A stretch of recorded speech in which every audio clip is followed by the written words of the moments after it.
दोस्तों जय हिंद। मैं हूं रवि शुक्ला। टूटते लोगों को उम्मीदें नई देते हुए, टूटते लोगों को उम्मीदें नई देते हुए, लोग हैं कुछ जिंदगी को जिंदगी देते हुए। नूर की बारिश में जैसे भीगता जाता है मन, एक पल को भी किसी को एक खुशी देते हुए। और केवल इतना नहीं कि बिटिया तू रसोई से जरा दाने तो ले आ, बिटिया तू रसोई से जरा दाने तो ले आ, एक आस में बैठा है कोई परिंदा मेरे आगे। बेटे मैं तेरी मां हूं, जरा बोल अदब से, बेटे मैं तेरी मां हूं, जरा बोल अदब से, अच्छा नहीं है ये तेरा लहजा मेरे आगे। मेरे साथ हैं विश्व की सबसे प्रसिद्ध साहित्यिक जोड़ी आदरणीय श्री लक्ष्मी शंकर वाजपेयी जी और श्रीमती ममता किरण जी। आदरणीय जी सर और जी। मैम, आप दोनों का स्वागत है। नमस्कार। बहुत बहुत बहुत धन्यवाद। विशेष आज लव जिंदगी के भीतर। लव जिंदगी सर एक कंसेप्ट है जहां पर हम जिंदगी के प्रति सकारात्मकता, सकारात्मक भाव लोगों तक पहुंचाने का प्रयास करते हैं। और आज आप हमारे साथ इस सफर में हैं। मैं आप सभी का स्वागत करते हुए केवल ये कहना चाहूंगा कि जो आपने लिखा है आज, सिर्फ जो मुझे चीजें अच्छी लगी वो इसलिए मैंने शुरुआत वहीं से की कि पूछा था रात मैंने ये पागल चकोर से, पैगाम कोई आया है चंदा की ओर से, बरसों हुए मिला था अचानक कभी कहीं, अब तक बंधा हुआ है वो यादों की डोर से, वो यादों की डोर से। आदरणीय लक्ष्मी शंकर जी से पहली बार मुलाकात नासिक में हुई।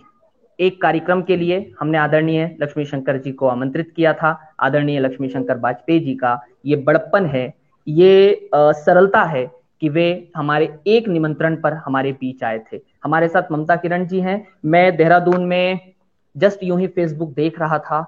आदरणीय लक्ष्मी शंकर जी और ममता जी ने संयुक्त रूप से अपने अपने फेसबुक पर ये लिखा कि हम देहरादून में जस्ट उतरे हैं। मैंने जैसे पढ़ा जॉली ग्रांट एयरपोर्ट पर उतरे हैं, मैंने तुरंत फोन लगाया, आप देहरादून में हैं? उन्होंने कहा जी हाँ, यहाँ पर एक शब्द महोत्सव शुरू है, हम उसके लिए आए हैं। मेरा घर उस होटल से मात्र 3 से 4 किलोमीटर की दूरी पर था। मैंने तुरंत गाड़ी उठाई, मिलने गया। वहां पहली मुलाकात आदरणीय ममता किरण जी से हुई। सौम्यता, सरलता और साहित्य के प्रति इतना लगाव, आज मेरे साथ जो दोनों हैं इन्हें देख करके आपको समझ में आएगा। एक व्यक्तित्व ऐसा जो आकाशवाणी के उप महानिदेशक के पद से सेवानिवृत्त होता है, और दूसरी समाचार क्षेत्र की समाचार वाचिका के रूप में। जब मैं उनके ऊपर पढ़ रहा था, अभी थोड़ा देर पहले मैं अनुभूति पर पढ़ा, मैंने उसके पहले अन्य पत्रिकाओं के माध्यम से पढ़ा, मैडम का एक इंटरव्यू पढ़ा, उसके जिस तरीके से उन्होंने इंटरव्यू दिया है या अन्य चीजें बताई है, यकीनन वह हमारे लिए आज सबसे सौभाग्यशाली पल है कि आप दोनों हमारे साथ हैं। आदरणीय लक्ष्मी शंकर वाजपेयी जी और ममता किरण जी, रितेश तिवारी, वेंकटेश नायडू और अन्य मित्र हमारे साथ में जुड़ चुके हैं और जुड़ रहे हैं। सबसे पहले सर, आप दोनों एक साथ हमारे इस लव जिंदगी के सेगमेंट में हैं। शुरुआत आपसे करना चाहेंगे सर। जी जी। सबसे महत्वपूर्ण चीज कि आज हम इसका आगाज करें, इसकी शुरुआत करें, शुरुआत में कोई एक पंक्ति जो आप कहना चाहें। सर, शुरुआत में पंक्ति तो यही कि आपका कंसेप्ट बहुत अच्छा है, लव जिंदगी। और सच पूछे तो ये जो आत्महत्या, जब भी मैं कोई सुनता हूं तो लगता है जैसे मैं कहीं भीतर से बहुत आघात लगता है। तो ये जो लव जिंदगी वाला कंसेप्ट है, मुझे तो यही सबसे बहुत अच्छा लग रहा है कि आप जिंदगी के प्रति एक भरोसा जगाना चाहते हैं। और जिंदगी को हम जैसे मेरे वो है, मतलब वो एक हाइकू है ना कि उत्सव है ये, जीवन काटो नहीं, जीवन जियो। तो वही वाली बात है। तो आप वैसी कंसेप्ट को पूरा कर रहे हो तो मुझे अच्छा लग रहा है। ये प्रयास कितना बड़ा है कितना छोटा है इसका कोई माने नहीं, प्रयास है। तो ये इसके लिए मैं आपको साधुवाद देता हूँ, प्रशंसा करता हूँ, और ये सिलसिला बढ़ना चाहिए। तो आपको पता ही होगा कि हम दुनिया के सबसे ज्यादा हैप्पीनेस इंडेक्स में बहुत नीचे आते हैं, बहुत दुखी लोग हैं, और आत्महत्याएं इतनी होती हैं जितनी कई देशों की तो आबादी ही नहीं, और कई देशों को मिला लें तो भी आबादी नहीं बनती। कोई 15,000 का मुल्क है, कोई 10,000 का, कोई 20-25,000 वाला आबादी वाला। हमारे तो मतलब पता नहीं 1 लाख 1.5 लाख लोग, और तो सोसाइटी कर लेते हैं। ममता जी, शुरुआत हम आपसे करेंगे क्योंकि आप जी जी यदि आप इसी प्रश्न को मुझसे भी पूछ रहे हैं तो मैं भी यही कहना चाहूंगी कि बहुत अच्छा आपका ये जो कॉन्सेप्ट है, और इस तरह के कॉन्सेप्ट को आज के समय में बहुत जरूरत है कि हम ऐसे ऐसे लोगों को लाएं जो जिंदगी से जुड़ी यहाँ पर बातें करें। क्योंकि यदि हम सोशल मीडिया देखते हैं या कोई और माध्यम देखते हैं तो वहाँ इतना ज्यादा आप जो कुछ पढ़ते हैं या जो कुछ सुनते हैं या जो कुछ लिखते हैं, वो इतना ज्यादा डिप्रेशन भरा माहौल वहां पर मिलता है। और लोग भी आज, एक तो ये कोरोना काल चल रहा है, और या उससे पहले भी हमारे समय जो युवा हैं, बहुत सारे उन पर जो है मुसीबतें हैं, उन पर संकट है, रोजगार नहीं है तो पढ़ाई नहीं है तो साधन नहीं है। तो ये बहुत जरूरी, और ऐसे में निश्चित रूप से ये डिप्रेशन आना स्वाभाविक है। और इस डिप्रेशन से दूर करके ही हम इस डिप्रेशन को आगे बढ़ सकते हैं। और जैसे कि अभी पिछले दिनों भी हमने देखा कि सुशांत इतना वहां फिल्म इंडस्ट्री में हो या कोई और क्षेत्र हो, लगातार हमारे जो युवा हैं वो बहुत सारे उनमें से डिप्रेशन में आते जा रहे हैं, क्योंकि उनको उस तरह के अवसर ही नहीं मिल पा रहे हैं। तो मैं यहाँ पर एक मतलब मैंने कहा था एक गजल का कि खुदकुशी करने में कोई शान है, कि खुदकुशी करने में कोई शान है, जी के दिखला तब कहूं इंसान है, कि जी के दिखला तब कहूं इंसान है। और सारी दुनिया चाहे जो कहती रहे, कि सारी दुनिया चाहे जो कहती रहे, मैं जिसे पूजूं वही भगवान है। तो बहुत सारी बातें बहुत से लोग तरह तरह की करते हैं, लेकिन आप अपनी जिंदगी से प्यार करिए। आप जो हासिल करना चाहते हैं, निश्चित रूप से उसमें तमाम बाधाएं आएंगी, लेकिन उन बाधाओं को दूर करके हमें अपनी मंजिल तक पहुंचना है। कोई कुछ कहेगा, कोई कुछ कहेगा, हम उससे दूर हो करके जो हम चाहते हैं, हमारा दिमाग जिसको सही समझता है, हम उसको करें। और यहीं पे एक गजल का एक मतलब ये भी कहती हूँ, जिंदगी को ही रख लीजिए यहाँ पर, कि एक दूजे में खोना है, कि एक दूजे में खोना है, चांद गगन सा होना है, कि एक दूजे में खोना है, चांद गगन सा होना है। और दो ही मौसम होते हैं, हंसना है या रोना है, कि दो ही मौसम होते हैं, हंसना है या रोना है। तो हमको रोना नहीं है, हमें हंसना है, और अपनी जिंदगी से प्यार करते हुए और अपनी जो हम चाहते हैं उसको प्राप्त करते हुए आगे बढ़ना है अपनी मंजिल की तरफ। बहुत धन्यवाद मैम। अब हम लोग सीधे सीधे आते हैं अनौपचारिक और औपचारिक दोनों बातों पर। मैं मेरे दर्शकों को, जो लोग जुड़ रहे हैं और जो बाद में देखेंगे, उनको बता दूं कि आपके सामने वो जोड़ी है जो कि विश्व में भारत का प्रतिनिधित्व करते हुए साहित्य कविता के क्षेत्र के लिए जान पहचानी जाती है, जिनके लिए मैं यही कहता हूं कि जो कोई समझ न सके वो बात है हम, जो कोई समझ न सके वो बात है हम, और जो ढल के नई सुबह लाए वो रात है हम, छोड़ देते हैं लोग रिश्ते बनाकर। मोदी जी से नहीं है, कोई भी इसको उन पर ना ले, कि छोड़ देते हैं लोग रिश्ते बनाकर, जो कभी साथ न छूटे वो साथ हैं हम। क्या बात, क्या बात, क्या बात, क्या बात। हमारे साथ एक ऐसा साहित्यिक दंपत्ति है जिन्होंने सही रूप में हिंदी कविता के लिए, हिंदी साहित्य के लिए अपना पूरा समर्पण दिया है। अब औपचारिकताएं खत्म करते हुए मैं एक एक करके सवालों के साथ आता हूं। यदि आप कोरोना के इस पीरियड को देखते हैं तो मार्च से लेकर के आज 12 अगस्त तक ये दो शख्सियत ऐसी हैं जिन्होंने अपना पूरा साहित्य को समय दिया है। इस कोरोना के पीरियड में जिसने भी आदरणीय लक्ष्मी शंकर जी और ममता जी को व्यक्तिगत रूप से फोन किया, इन्होंने मना नहीं किया, उसके लिए समय एडजस्ट किया है। ये स्वभाव, ये सरलता बहुत कम लोगों में मिलती है, और हमारे लिए ये सौभाग्य का विषय है कि हम आज इनके माध्यम से जिंदगी को इस तरीके से खूबसूरती से समझेंगे कि आप दोनों एक क्षेत्र में हैं, आप दोनों की व्यक्तिगत रूप से आइडेंटिटी है, एक पहचान है। आखिर ये कैसे संभव हो जाता है? तो पहला सवाल सर यहां से, क्या घर के भीतर कभी ऐसा हुआ मैं ज्यादा बड़ा या मैं ज्यादा बड़ी? पहला सवाल सर। हाँ, होता है।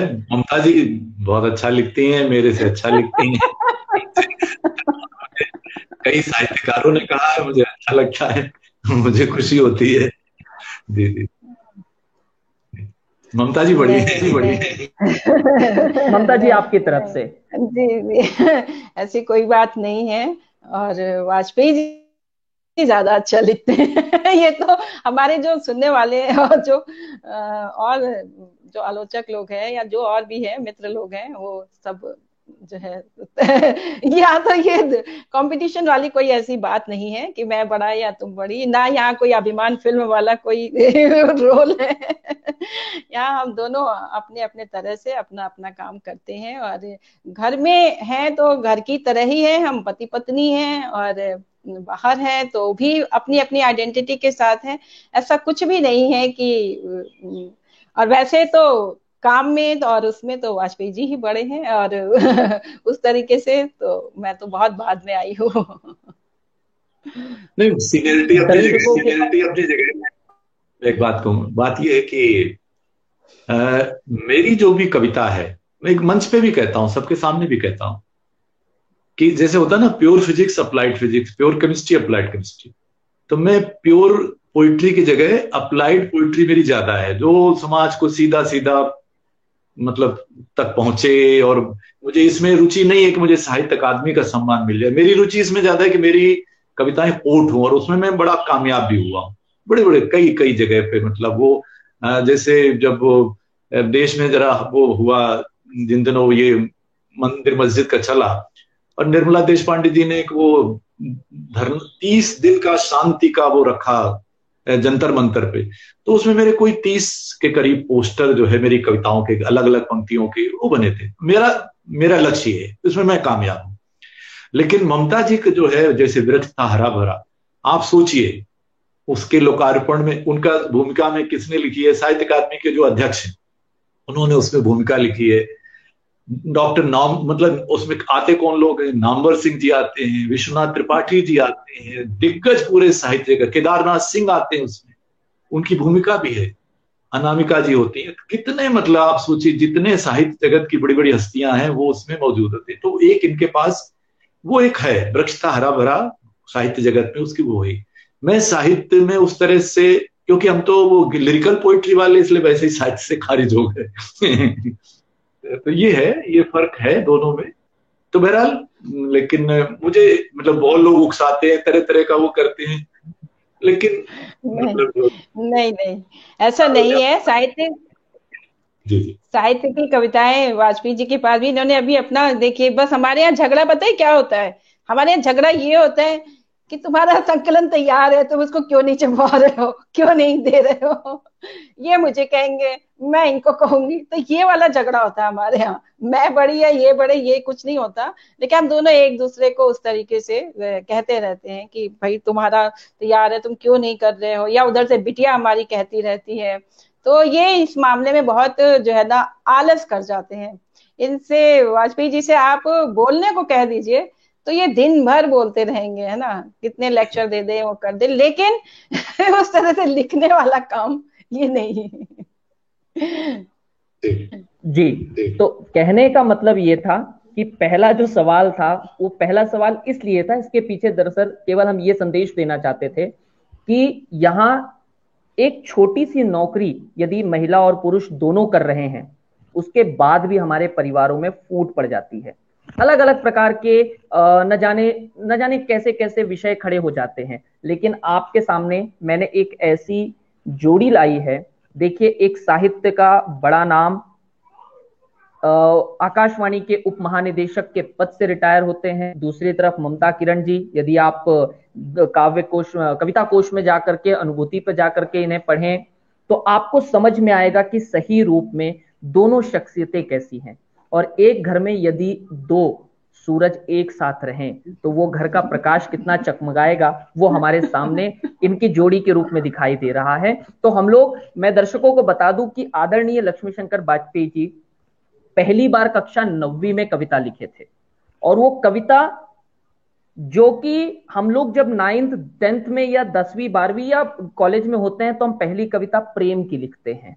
इन्होंने पहली कविता हिंदी के लिए लिखी थी, और हिंदी के लिए का मतलब कि उस वक्त हिंदी के संघर्ष को लेकर के था, एक दौर शुरू था, उस वक्त आदरणीय लक्ष्मी शंकर जी ने कविता लिखी थी। मैं चाहूंगा आदरणीय लक्ष्मी शंकर वाजपेयी जी ये बताएं कि वो कविता, उस कविता के पीछे का उद्देश्य क्या था। फिर हम आएंगे ममता जी के पास कि उनकी अपनी जिंदगी की पहली कविता कौन सी थी। लक्ष्मी शंकर वाजपेयी जी।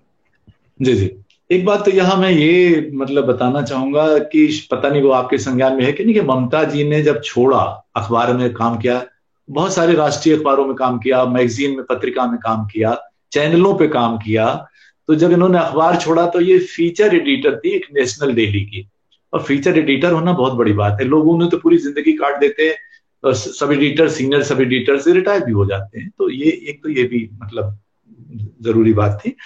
अब बात आती कविता की, तो कविता, सच बात है कि मतलब कविता में रुचि बहुत थी, बचपन से थी, लेकिन हाँ लिखने का जो क्रम बना वो, मेरे तो 7 पीढ़ी में किसी ने कविता लिखी नहीं थी। तो जो मुझे उस समय धर्म में पढ़ते थे, तो जो जैसे कुंडलिया है तो वो बड़ा इसलिए थोड़ा आसान हो जाता था कि पहले में दोहा है, फिर उसी वो ही पंक्ति इधर आ गई, फिर वो थोड़ा मुझे जैसे आसान लगा होगा।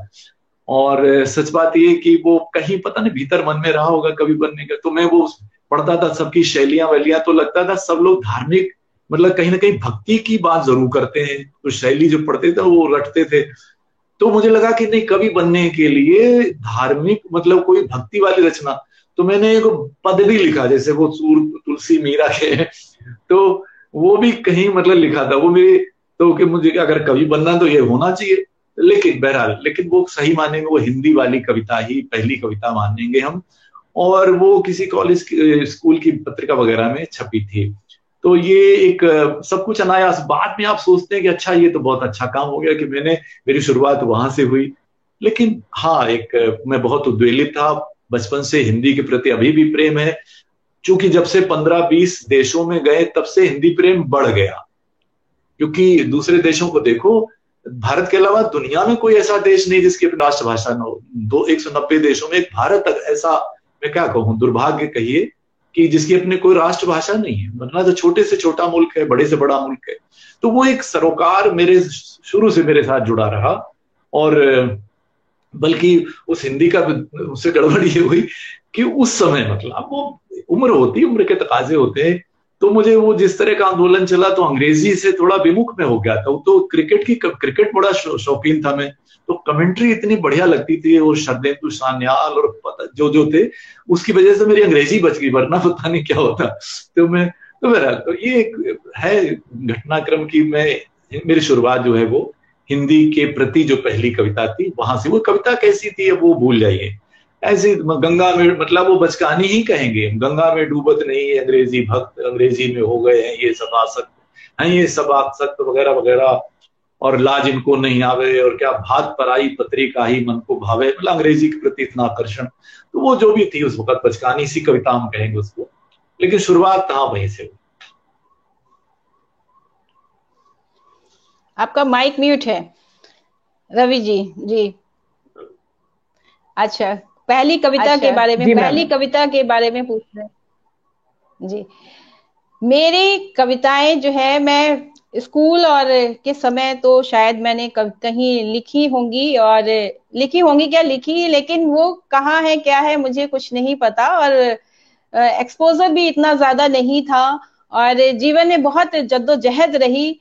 और लेकिन शादी के बाद जब मैं जॉब कर रही थी, तो तब थोड़ा सा जो आने जाने में जो वक्त मिलता था, तब वो सिलसिला फिर से शुरू होता ही है हम महिलाओं के साथ कि कई बार जो है ना हमें चीजें छोड़नी पड़ती हैं, फिर नई चीजें आती हैं, फिर जो, तो इस तरह से ये क्रम चला। और तब जो मेरी पहली कविता, मैं उसको मानती हूँ कि फिर वो छपी भी अखबार में ही छपी, राष्ट्रीय अखबार में मैं काम कर रही थी, और वहीं पर ही वो कविता एक दिन हमारे फीचर संपादक ने उनको दिखाया, मैंने तो एक दिन वो पेज बना रहे थे और बहुत छोटा इसमें एक स्पेस बच रहा था, तो उन्होंने कहा कि कहाँ है तुम्हारी वो कविता, क्योंकि मैं तो खुद ही वहां पर साहित्य का पेज देखती थी और बहुत सारे, तो हम अपनी तो नहीं छाप सकते थे, तो दूसरों की ही वहां पर कविताएं होती थी। एक दिन उन्होंने मुझसे मांगी वो कविता, तो मैंने उन्हें दी और वो उन्होंने लगा दी। तो मेरी पहली कविता जो थी वो माँ शीर्षक से थी, और वो कविता ये थी कि मैं उसको मानती हूँ कि वो ही छपी, क्योंकि उधर की तो कविताएं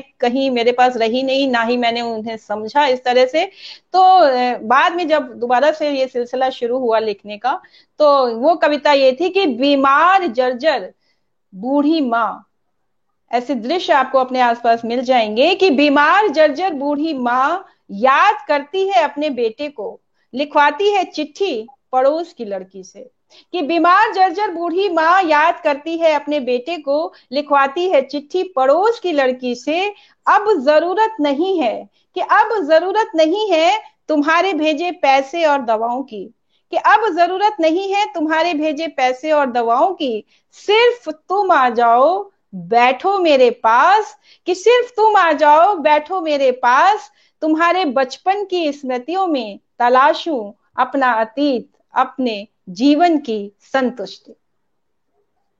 तो इस तरह से ये मेरी पहली कविता हुई और ये छपी, और उसके बाद से खैर फिर मैं लिखने तो लगी थी, तो ये सिलसिला फिर चलता रहा, और फिर गोष्ठियों में जाना, और फिर समय के साथ और घर गृहस्थी के साथ, बच्चों की परवरिश के साथ, जैसे जैसे जहां जहां समय मिलता गया वहां वहां अपनी प्रतिभागिता जो है वो करती रही, और मंचों पर भी फिर जाना शुरू हुआ, फिर संकलन भी आए, और बस इस तरह से ये एक सिलसिला जो है बस ये चल रहा है। आदरणीय वाजपेयी सर ने और मैम ने बताया कि किस तरह से जिंदगी में पहली कविता आई, और दोनों ने स्कूल में विद्यालय में कविताएं लिखनी शुरू कर दी थी। दरअसल इस सवाल के पीछे भी एक हमारा मकसद था। अब मकसद ये था कि सर और मैम पहली मुलाकात कैसे हो गई, क्या एक ही शहर से थे, एक ही गली से, एक ही मोहल्ले से, कि चिट्ठियों में भी कविताएं गई होगी, पहली मुलाकात कैसे हो गई? ऐसा कुछ भी नहीं है, हम एक ही शहर से हैं और एक ही मोहल्ले से भी हैं, और बस जी आपका माइक म्यूट है तो इसलिए आपकी आवाज नहीं आ रही रवि जी, तो म्यूट रहने दीजिएगा। हाँ, तो हम एक ही शहर से हैं, एक ही मोहल्ले से हैं, और मेरे जो मामा थे वो वाजपेयी जी के साथ कहीं स्कूल में, कॉलेज में थे, तो जब मेरे रिश्ते की बात चल रही थी तो, और वैसे परिचित भी थे, आप चूंकि एक ही मोहल्ले में थे तो उस तरह से परिचित भी थे, और मेरी जो स्कूल की सहेली थी वो वाजपेयी जी के बगल वाला जो घर था वो वाजपेयी जी के बगल वाला घर था, तो मैं वहां गई थी, तो उसके जरिए वाजपेयी जी बाहर निकले तो वो उसने परिचय कराया, तो वो उस तरह से मुलाकात थी। फिर मेरे मामा जी ने जो है जब रिश्ता ढूंढा जाए तो मामा जी ने वाजपेयी जी का नाम मेरी माँ को सजेस्ट किया और बात भी की, तो उस तरह से फिर हमारा जो है वो विवाह हो गया। सर आप कुछ कहना चाहेंगे इस पहली मुलाकात पर? किसी कविता के माध्यम से मैम ने 2 कविताएं सुना दी है, और उनकी मुझे उनकी एक पंक्ति याद आ रही है कि आज मंजर थे कुछ पुराने से, याद वो आ गए बहाने से। तो असल में क्या है कि मैं टॉपर था, तो आसपास और इत्तेफाक ही था कि उधर दो, मतलब इधर आसपास के घरों में लड़कियां ही ज्यादा थी, तो वो और सबके माँ बाप ने जिम्मेदारी थमा रखी थी कि भाई मेरी बिटिया का ध्यान रखना, मेरी बिटिया। आज मुझे बहुत अच्छा लगता है, क्या वातावरण थे, क्या संस्कार थे, और इसलिए मेरी वो छवि जो थी वो तो ये जब आई पता चला कि जैसे इनके, जैसे बताया उन्होंने, पड़ोस वाले उन्होंने बताया, इनका परिचय कराया, तो मुझे बहुत खुशी हुई कि ये फर्स्ट डिवीजन वाले लाने वाली है। तो फिर वो मैथमेटिक्स विषय था, तो वो थोड़ा बहुत जो भी हम सब, किसी को मैथमेटिक्स, किसी की अंग्रेजी, किसी को ये सब चलता रहता था, इस नाते हम पूर्व परिचित थे, और मतलब एक आपसी सहमति भी थी, मैं ये सीधा कहूंगा। और ये संयोग अच्छा रहा कि इनके मामा जी ने नाम प्रस्तावित किया, वरना शायद वो हिम्मत तो हम लोग उस तरह का, मतलब कोई लव अफेयर वाला मामला नहीं था, तो लेकिन हाँ अच्छा हुआ जो मामा जी बीच में आए, संयोग से आ गए। तो अब रही बात कविता वाली बात, तो वो ये है कि कि धूप भी चांदनी सी लगती है, तीर की रोशनी सी लगती है। अब जब से आए हो जिंदगी में मेरी, जिंदगी जिंदगी सी लगती है। ये मेरा जी जी। आदरणीय आदरणीय वाजपेयी सर ने बताया कि भैया परिचित तो थे हम, बस सिर्फ ये था कि मसला बयां नहीं हुआ था। बयां हो जाता, और उस वक्त शायद हिम्मत नहीं थी कि हम खुद प्रस्ताव लेकर जाते। उस समय प्रस्ताव किसी और के माध्यम से जाते थे, पर इसकी कोई गारंटी नहीं कि मामा जी को इन्होंने पटाया या नहीं पटाया। हो सकता है कि मामा जी तक प्रस्ताव पहुंचाने की जिम्मेदारी इन्होंने मामा जी को बोला होगा कि देखिए। मैं एक बात कहना चाहती हूँ, हमने आपस में कभी बात नहीं की कि हमें शादी करनी है या क्या करना है, कभी नहीं। बस ऐसे ही जैसे फ्रेंड के यहाँ गए और वाजपेयी जी हैं वहां, तो चलो थोड़ी बहुत बोलचाल हो गई, मिलना जुलना उस तरह से, लेकिन हमने आपस में कभी बात नहीं की थी उस तरह से।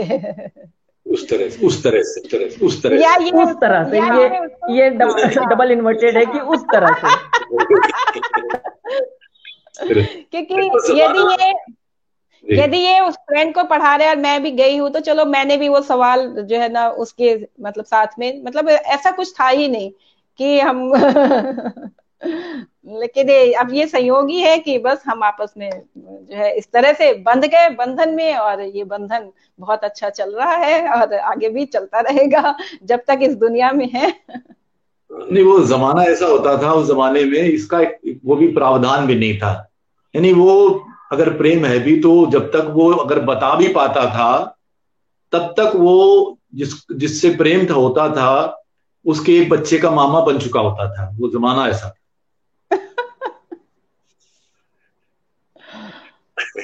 आदरणीय सर ने वो सही बात बोली है कि उस वक्त हिम्मत नहीं हुआ करती थी, इसीलिए शायद ममता किरण जी लिखती हैं कि मैं नहीं ख्वाब हूं हकीकत हूं, मैं नहीं ख्वाब हूं हकीकत हूं, ये बता दो मेरे दीवाने हैं, चाहे जितना भी रूठ ले मुझसे मान ही जाएंगे मनाने से। मैम ये आप खुद गुनगुना के बताएं तो शायद ज्यादा मजा आए। ये गजल तो मुझे देखनी पड़ेगी, मैं देख करके जो है वो सुना देती हूँ आपको। और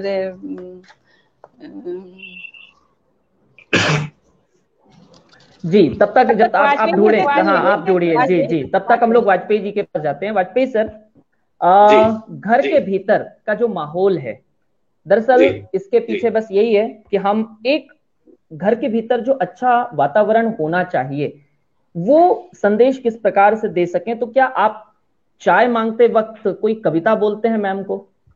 नहीं, हमारे उल्टा है भाई साहब। अच्छा, हमारे उल्टा है। चाय 99% में बनाता हूं, 1% में कभी कभार वो ममता जी बना लेती हैं।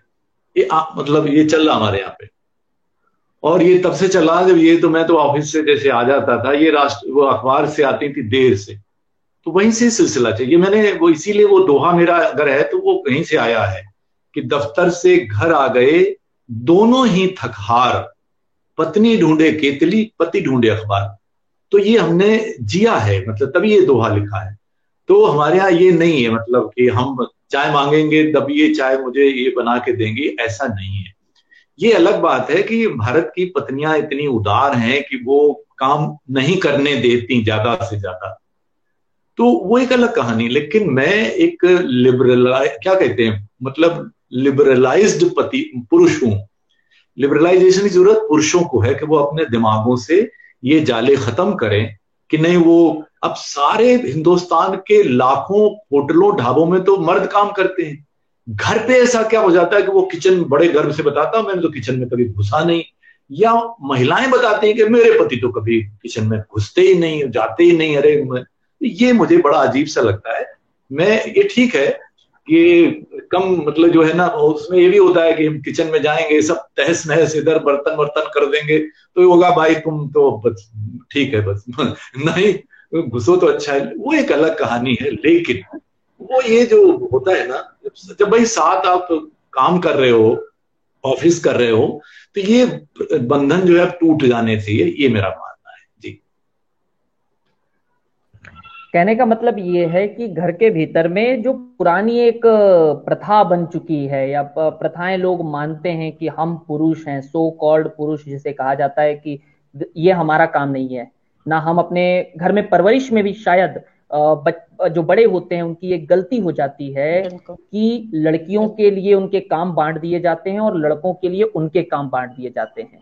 यदि लड़का, अभी कुछ दिन पहले इसी एक सत्र में एक महिला ने, एक मैम ने कहा, नीला शास्त्री जी ने भी इस चीज को कहा कि हमारे समाज में ये बहुत बड़ी दुर्व्यवस्था है कि यदि कोई लड़का रोए तो कहते हैं लड़की सा रोता है, और यदि कोई लड़की ये काम करे तो कहते हैं कि क्या तुम ये लड़कों वाले काम करोगी।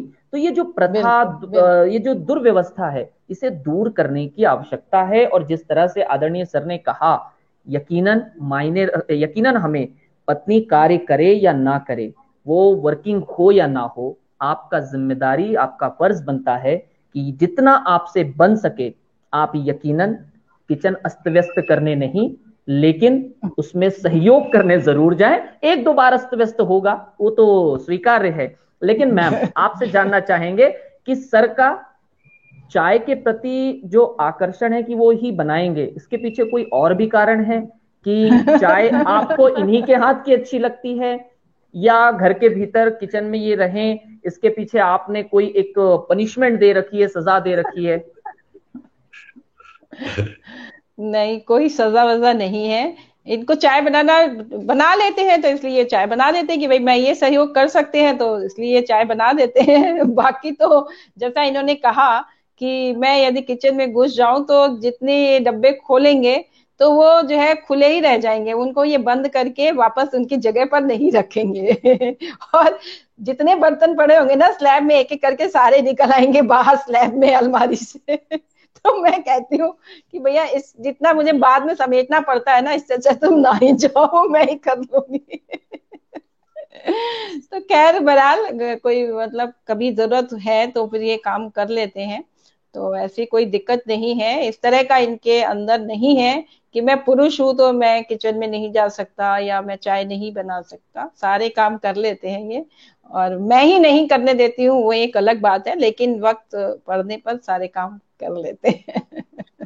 असल में लोग के बाद टीवी में गए हुए थे तो इसी पर था, तीन जोड़े थे, एक 40 साल पुराने पद्मा सचदेव जी और वो उनके पति, और एक मिडिल वाले हम थे 20-25 साल वाले, और एक बिल्कुल 5-10 साल वाला जोड़ा था। तो वहां मैंने जो बात कही तो मैं दोहराता हूँ, उसमें मैंने यही कहा था कि अगर हम इनके काम में कोई सहयोग करते हैं, रसोई में या कुछ करते हैं, तो ये तो एक रोमांस है। अब हम कोई पार्क में गाना गाने तो जाने से रहे, यही तो रोमांस है। जी तो यानी मैं आज के मैम बस 2 सेकेंड, आज के युवाओं को और आज की जो नव दंपत्ति हैं उनको ये समझना पड़ेगा कि रोमांस हाथ में हाथ डालकर केवल सड़क पर घूमने में, पार्क में बैठने में, मूवी में जाने में, या सिनेमा घर में, या होटल में खाने से नहीं, किचन में वहां के बर्तनों से भी निकल सकता है। मैम आप कहें अपनी बात। नहीं, बिल्कुल सही कह रहे हैं आप, बिल्कुल सही कह रहे हैं कि घर के कामों में हाथ बटाने से भी रोमांस होता है। जैसा आपने कहा कि वो पार्क में घूमने से और खाली फिल्म देखने से और शॉपिंग करने से ही रोमांस नहीं होता है, रोमांस इन सब में भी है। तो मैं 2-3 शेर सुना देती हूँ आपको, जो आप कह रहे थे कि आज मंजर थे कुछ पुराने से, कि आज मंजर थे कुछ पुराने से, याद वो आ गए बहाने से। और जो खुदा से मिला कबूल किया, कि जो खुदा से मिला कबूल किया, कोई शिकवा नहीं जमाने से, कि कोई शिकवा नहीं जमाने से। और मैं हकीकत हूँ कोई ख्वाब नहीं, कि मैं हकीकत हूँ कोई ख्वाब नहीं, इतना कहना है बस जमाने से, कि इतना कहना है बस जमाने से। और चाहे जितना वो रूठ ले मुझसे, कि चाहे जितना वो रूठ ले मुझसे, मान ही जाएंगे मनाने से, कि मान ही जाएंगे मनाने से। और देखिए मैं कोई हिना विना नहीं लगाती हूँ, तो मैं शेर पढ़ती हूँ, सुनिएगा। कि रंग तुझ पर भी चढ़ ही आया है, कि रंग तुझ पर भी चढ़ ही आया है, फायदा क्या हिना रचाने से। तो मोहब्बत का रंग चढ़ गया है। तो हिना रख के रचाने की कोई आवश्यकता नहीं है।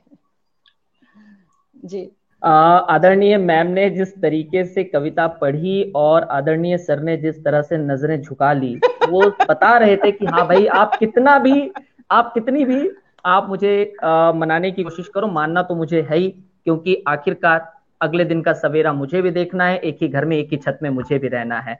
पर बहरहाल ऐसा नहीं जी, ये नहीं कि यही मतलब मुझे मनाती है। भाई साहब, ये रिवर्स प्रोसेस भी तो है, ऐसा थोड़ी मनाना मेरी तरफ से भी होता है भाई।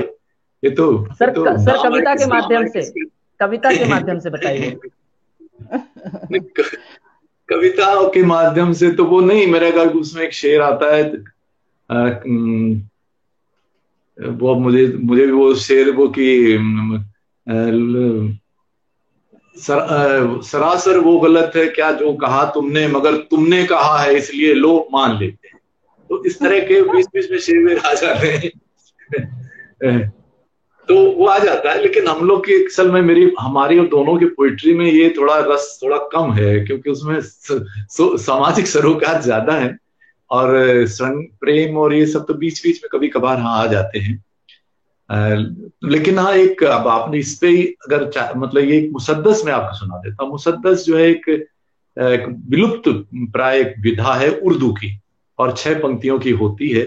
तो एक मुसद्दस सुना देता हूं कि तुम ही हर वक्त समाई हो मेरी धड़कन में, एक खुशबू हो मेरी जिंदगी के गुलशन में, तुम की एक पहली सौंधी सी पहली फुहार सावन में, तुम की एक सौंधी सी पहली फुहार सावन में, तुम की एक तेज रोशनी सी मेरे आंगन में, और फिर से इस धरती पे आऊं यही तमन्ना है, फिर से मैं तुमको ही पाऊं यही तमन्ना है। क्या बात। आदरणीय सर ने अपनी अगले जन्म की इच्छा बता दी है कि मैं जब भी धरती पर आऊं 7 जन्मों तक वो हमेशा आदरणीय ममता जी के साथ रहना चाहते हैं। लेकिन जो बातें जिस तरीके से हमने बात कर रहे हैं, और जो दर्शक यदि कुछ पूछना चाहें तो उनका स्वागत है। निशा जी कह रही हैं कि वार्तालाप में आनंद आ रहा है। जी बिल्कुल, आप और यदि कुछ आप लोग पूछना चाहते हैं तो आप पूछ सकते हैं। लेकिन मैं दर्शकों को बताऊं कि आदरणीय वाजपेयी जी 15 विधाओं में अपनी रचनाएं रचते हैं, साहित्य के प्रति उनका समर्पण है। 25 अभी पिछले दिनों जश्न हिंद का महोत्सव हुआ था, उसमें मेरा एक 1.25 घंटे का सत्र था। उसमें मैंने 25 विधाओं में सुनाई थी। शुरुआती बात हो गई, बायोडाटा में बदला नहीं होगा, लेकिन अब उसका लक्ष्य ये है कि मतलब उसको मैं बहुत सारे छंद में तो कम से कम 51 तक तो लेके ही जाऊं। अभी 31 तक हम पहुंच गए हैं। क्या बात। यानी आदरणीय सर 31 विधाओं में अपनी रचनाएं कर रहे हैं, साहित्य के प्रति समर्पण है। एक चीज जो दर्शकों को पता होना चाहिए कि आदरणीय वाजपेयी सर की कविताएं जहां एक तरफ सामाजिक आईना दिखाती हैं, वहीं दूसरी तरफ ममता जी की कविताएं भी, या ममता जी की जो रचनाएं हैं, जो छंद मुक्त रचनाएं हैं, उन रचनाओं में आपको जीवन का वो आईना दिखेगा, जीवन की वो सच्चाई दिखेगी, जिससे हम लोग, जैसे उन्होंने, मैं चाहूंगा कि वो एक बार फिर से उसे पूरी रचना पढ़ सके तो कि खुदकुशी वाली, अन्यथा मेरे सामने भी खुली है, लेकिन मैं चाहूंगा कि आदरणीय मैम तब तक उसे खोज कर रखें, क्योंकि वो इतनी अच्छी रचना है जो हर एक व्यक्ति को सुननी और पढ़नी चाहिए। मैं लक्ष्मी शंकर वाजपेयी जी की एक कविता, एक पंक्ति यहां कोट करना चाहूंगा कि अमन का नया सिलसिला चाहता हूं, अमन का नया सिलसिला चाहता हूं, जो सबका हो ऐसा खुदा चाहता हूं। जहां खुदा के लिए और भगवान के लिए लड़ाई हो रही है, वहां सामाजिक आईने के रूप में सामाजिक सच्चाई को जिस तरीके से आदरणीय वाजपेयी जी लाते हैं, सर ये विशेषता है या आपने एक अपना सिद्धांत बना रखा है कि मैं सिर्फ सामाजिक, जो भी आपकी जितनी रचनाएं हैं, चाहे छोटू हो गई, छोटू तो हम सुने बिना छोड़ेंगे नहीं क्योंकि तो मेरी सबसे पसंदीदा रचना है, ऐसी रचनाएं कि जब आप ढाबे पर बैठ करके भोजन कर रहे हैं, पूरे 100-150 लोग बैठ करके छोटू छोटू आवाज लगा रहे हैं, और वहां से वाजपेयी सर पकड़ करके लाते हैं कि ये छोटू पर मुझे रचना रचनी है। हिंदू मुसलमान अपने खुदा को और भगवान को बांट रहे हैं, और सर वहां पर ये लिखते हैं कि जो बीमार माहौल को ताजगी दे, वतन के लिए वो हवा चाहता हूं, और शायद आज इसकी सबसे ज्यादा जरूरत है। तो सर इसके पीछे क्या एक उद्देश्य है? क्या दुष्यंत के बाद मैं यदि ये कहूं कि दुष्यंत कुमार के बाद गजल का एक ऐसा नाम जो वहां दुष्यंत छोड़ करके गए उसे आप आगे बढ़ाने का काम कर रहे हैं, तो इसमें कोई अतिशयोक्ति नहीं होगी। सर, आप क्या कहेंगे? नहीं, मेरे अलावा देखिए, हाँ, एक चीज का मुझे गर्व है, ये सारी चीजें अनायास हुई। मतलब कोई जो, अब जब हम बाद में सोचते हैं तो हमें वो चीजें लगती हैं। मतलब मुझे ये, मैं तो एक विधा की तलाश में था। मैंने व्यंग से शुरुआत की और बहुत जमता था। जितने बड़े बड़े नाम है सबके साथ मैंने रचना पाठ किया पूरे देश में। लेकिन मेरा मन नहीं भरता था, क्योंकि वो वहां पर तो फिर आप जानते व्यंग में वो हास्य व्यंग वाला मामला है, तो वो मेरा चिंतन गंभीर। तो मैं तो तलाश रहा था एक विधा कोई मिल जाए। तो मैं तो ये कह चुका हूं कि मैं गजल में आया तो फिजिक्स की वजह से आया। तो जब दुष्यंत कुमार जी का वो अंक निकला सारिका वाला, तो मुझे लगा ये तो बहुत अच्छी विधा है। तो फार्मूले की तरह से आप अपनी बात कह लेते हो और बहुत सारे विषय एक ही गजल में आप ले सकते हो। तो मेरी शुरुआत इस आकर्षण में तो मैं गजल से जुड़ा। यानी 76 में, अगस्त 76 में शायद वो विशेषांक निकलता है, और मार्च या फरवरी के 77 में 6 महीने बाद मेरी गजल निकलती। ये तो मुझे बाद पता लगता कि मैं कानपुर में पहला कवि था। कानपुर में सैकड़ों कवि थे, लेकिन इस विधा, मतलब दुष्यंत जी के बाद वाली जो गजल विधा आई, उसमें मैं पहला कवि था। तो ये चीजें अनायास होती गई। लेकिन बुनियादी तौर पर एक ही बात है, वो ये है, एक बचपन से मेरे भीतर एक सपना रहा है। मुझे स्वाधीनता संग्राम बहुत वो आकर्षित करता है। मेरे भीतर एक जज्बा था कि मैं काश में जाके फौज में ही चला जाऊं। देशभक्ति ऐसी मतलब सवार शुरू से रही है, तो फौज में तो नहीं जा पाया। टेक्निकल उसमें शायद उसकी वजह से, जो नॉर्म्स होते हैं उसकी वजह से मैं नहीं जा सकता था। लेकिन अब सवाल ये है, तो वो देशभक्ति का मतलब क्या है? जो शहीदों का सपना था वही सपना मैं ले रहा हूं। मेरा कोई राजनीतिक बैकग्राउंड नहीं है, ना मेरा राजनीति से कोई लेना देना, लेकिन वही एक कल्पना रही कि ये देश, ये गरीबी से बाहर आए, भुखमरी से बाहर आए। ये जो मारकाट मस्ती है, धर्मों के झगड़े हैं, छुआछूत है, ये ऊंचा है, ये नीचा है, ये दलित है, ये सवर्ण है, ये फलाना, यही सब मेरी जिंदगी में और शुरू से रहा है। मैंने तो कई जगह ये कहा भी, मेरी कविता की शुरुआत भी वहीं से होती है कि मतलब एक बड़ी उम्र का व्यक्ति, मैं जमींदार का बेटा था, तो बड़ी उम्र का मुझसे कई गुना बड़ा व्यक्ति और मैं बच्चा, और मेरे पैर छू रहा, तो मुझे खुशी नहीं मिलती, मुझे तकलीफ होती थी। ये मेरे पैर क्यों छू रहा है भाई, मैं बच्चा हूं। या मेरा एक दोस्त था, गरीब था, तो अब वो एक खास जाति का था, तो मैं तो दोस्त हूं तो मैं तो चला जाता हूँ वहां। जिस तरह उस घर में हंगामा मचता था, हलचल, कि मेरा स्वागत कैसे हो, क्या हो, तो वो सब चीजें मुझे बड़ी तकलीफ दे लगती थी। गांव में भी लगता था। वही चीज है, वो सामाजिक सरोकार मेरे। अब जी आप लव जिंदगी की बात कर रहे हैं, ये मैंने शायद भारत की मीडिया में सबसे पहली बार ये डॉक्यूमेंट्री 1996 में बनाई कि 1 लाख से ज्यादा लोग आत्महत्या कर लेते हैं। क्या बात है भाई, बचाया जा सकता है। 95% आत्महत्याओं को बचाया जा सकता है। इसी तरह से 1.5 लाख लोग तो सड़क पे हर साल मारे जाते हैं ऑन द स्पॉट। बाद में जो मरते हैं उनका कोई आंकड़ा नहीं है, ये बचाए जा सकते हैं। तो वो है मेरे भीतर। पोलैंड में 10 लोग मरते हैं खान दुर्घटना में। खान दुर्घटना, वो तो बहुत हैजार्डस काम है, और वहां राष्ट्रीय शोक मन जाता है, वहां झंडा झुक जाता है। हमारे देश में कैसे लोग, कोई देखिए बाढ़ में मर जाए, इसमें मर जाए, उसमें मर जाए, कोई जैसे व्यक्ति की कोई कदर नहीं है। मेरी जिंदगी में, मेरे भीतर, मेरी कविता, मेरे साहित्य, मेरा लेखन, मेरी ब्रॉडकास्टिंग हर जगह के केंद्र में है, तो वो मनुष्य है। मैं नहीं मानता, आप मुझे 2 लाख वीडियो दिखा दीजिए फर्जी घृणा भरे कुछ, लेकिन मैं नहीं मानूंगा। मेरे लिए इंसानियत सर्वोपरि। मैं हिंदू, मुसलमान, सिख, ईसाई फला नहीं मानूंगा।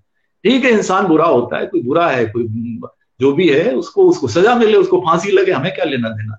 लेकिन तरह तरह के जो बंटवारे किए जाते हैं वो मुझे तकलीफ देते हैं। एक ही कल्पना है कि एक ऐसा भारत, जो शहीदों की कल्पना थी कि एक ऐसा भारत बने जहां कोई शोषण नहीं हो, कोई दमन नहीं हो, कोई अन्याय नहीं हो, कोई अत्याचार नहीं हो।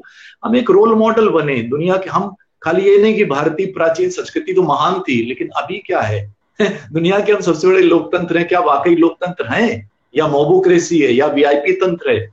क्या हम एक आम आदमी किसी सरकारी दफ्तर में, क्योंकि हमारा दफ्तर तो ऐसा था कि हम दिन में 20 बार उतर के आते थे और स्वागत करते थे। हमारे जो कलाकार, जो कवि जो आ रहे हैं, तो हम वो वहां पर, हमारी कल्चर आकाशवाणी की दूसरी है, तो हम तो उसी कल्चर पले बड़े। यहाँ काम होता है सेकंड टू सेकंड, मतलब रेडियो का आप जानते हैं, मिनट टू मिनट, एक एक से। तो हम उन संस्कारों के व्यक्ति हैं।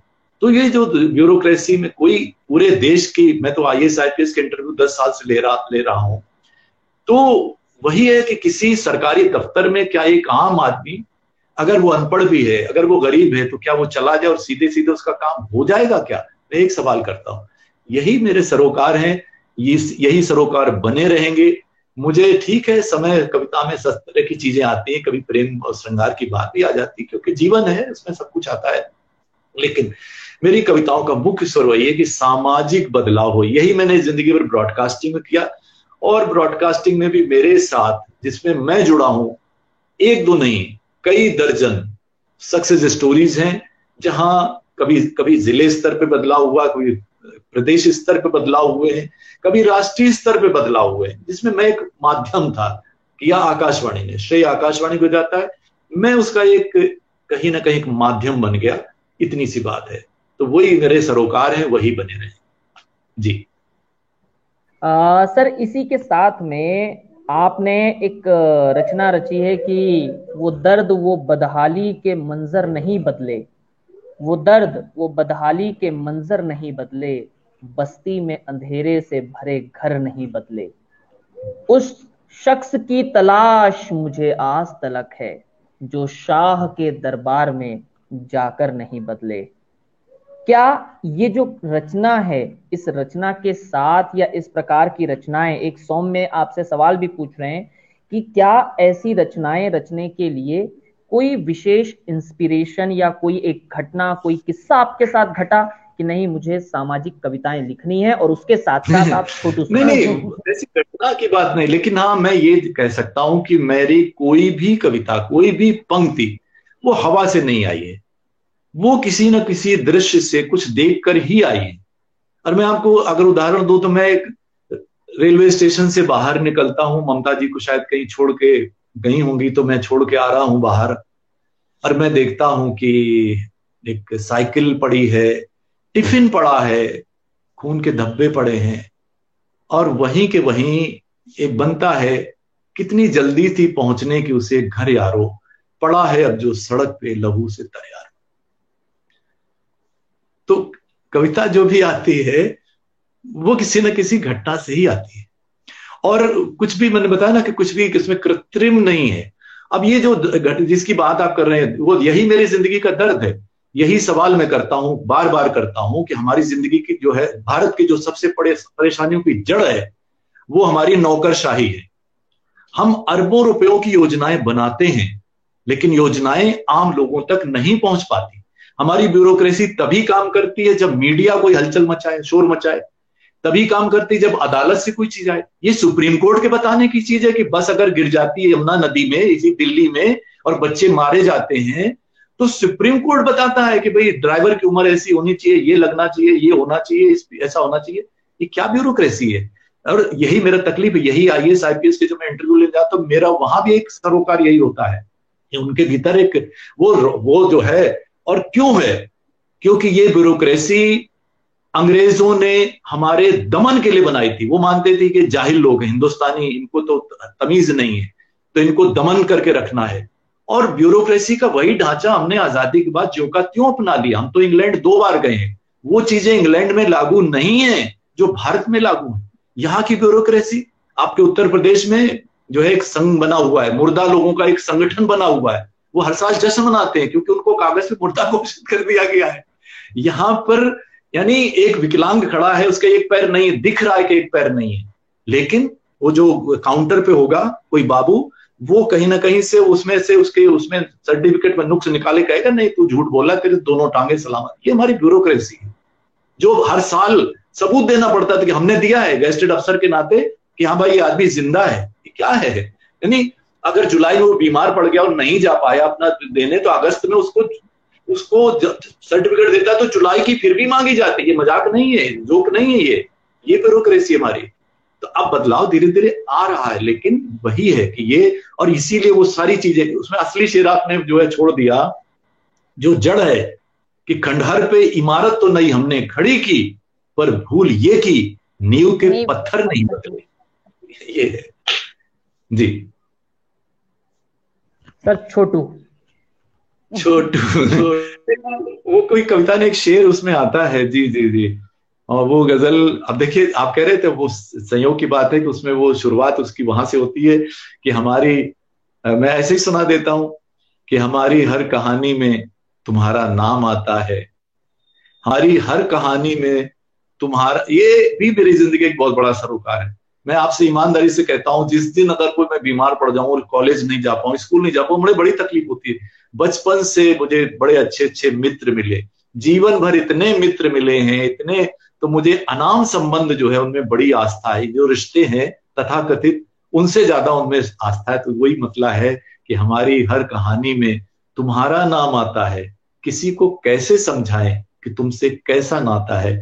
उसमें ये शेर आता है जिसको आप बहुत पसंद कर रहे हैं कि ये जो ढाबे का छोटू है, फकत है नाम का छोटू। ये जो ढाबे का छोटू है, फकत है नाम का छोटू, कई बरसों से घर भर का यही खर्चा चलाता है, कई बरसों से घर भर का यही खर्चा चलाता है। और उसमें भी वही एक शेर आता है कि नहीं है बेईमानी गर ये बादल की तो फिर क्या है, नहीं है बेईमानी गर ये बादल की तो फिर क्या है, मरुस्थल छोड़कर जाने कहां पानी बहाता है, मरुस्थल छोड़कर जाने कहां पानी बहाता है। और सियासत सियासत में सच्चाई की कोई कीमत नहीं होती, सियासत में सच्चाई की कोई कीमत नहीं होती, जो सबसे बढ़ के झूठा हो, जो सबसे बढ़ के झूठा हो वो बाजी मार जाता है। तो बस यही सरोकार मेरे गजल में रहते हैं। बहुत शुक्रिया जी। आदरणीय ममता जी, जिस तरह से आदरणीय सर के विचार हैं समाज को लेकर या अन्य जो समाज में घटनाएं चलती हैं, और जब हम आपके बारे में देखते हैं पढ़ते हैं तो तकरीबन कहीं ना कहीं वही चीज वो उसी के आसपास आप भी हैं कि या उससे बढ़कर के कहीं कहीं आप आ जाती हैं कि जो रिश्ता दर्द देता है मिसालों में वो रह जाता है। ये जितनी चीजें आपके माध्यम से समाज को मिल रही है और आप भी समाज के भीतर वही देख रही हैं जो आदरणीय सर देख रहे हैं, और आप समाचार पत्र से भी जुड़ी हैं, समाचार पत्रिका से भी जुड़ी हैं, आप डॉक्यूमेंट्री भी करती हैं, आप अन्य अन्य माध्यमों से अलग अलग मंचों से जुड़ी हुई हैं, लेकिन इसके बावजूद साहित्य के लिए जो घर, परिवार, समाज, इन तीनों के बीच का जो तालमेल है वो बैठाने में, उसे बनाने में, क्या ऐसा लगता है कि कहीं कभी कोई एकाध प्रतिशत कहीं कोई कमी रह जाए? नहीं, बिल्कुल भी नहीं। कमी यदि होगी तो वो मेरे अपने लिए, भले ही मैं कुर्बान कर दूं कोई चीज, लेकिन चाहे वो घर हो, चाहे वो बच्चे हो, चाहे वो परिवार हो, चाहे वो दफ्तर हो, वहां पर मैं अपना पूरा 100% देने की कोशिश करती हूँ। और मुझे लगता है कि मैंने अपना 100% दिया भी है, भले ही उसके लिए मुझे अपने लिए कुछ सेक्रीफाइस करना पड़े। और पोइट्री में यदि आप बात करते हैं तो वहां पर भी यही है कि चाहे वो, यदि वो परिवार है तो परिवारों में प्रेम बना रहे, परिवार के हर सदस्य में, समाज है और मोहल्ला है, और उसके बाद फिर देश है।